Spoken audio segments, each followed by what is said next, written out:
Hi everyone! This na ginawa kong video. Thank you so much sa mga nag-comment. Na-appreciate ko masyado yung mga comments ninyo and maraming salamat. Kaya gumawa ako ulit ng sulat. Sana magustuhan niyo po. At sana mas marami pang ma-inspire.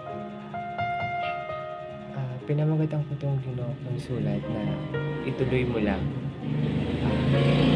Kasi alam ko na sa buhay, alam natin na lahat ng bagay ay meron kanya-kanyang dahilan kung bakit patuloy pa rin tayong lumalaban at bumabangon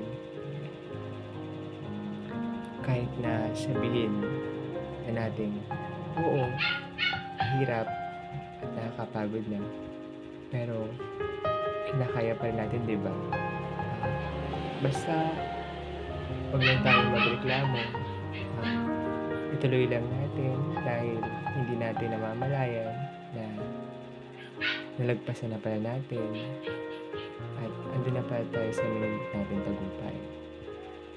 Oo, alam kong napapagod tayo. Okay lang. Pahinga lang tayo.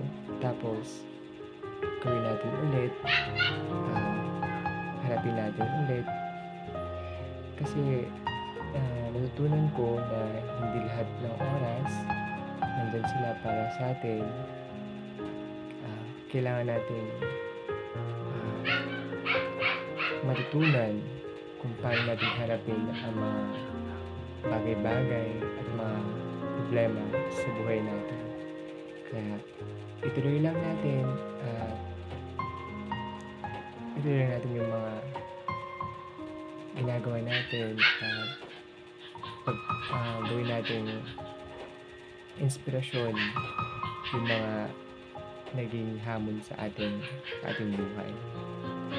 And maraming salamat po.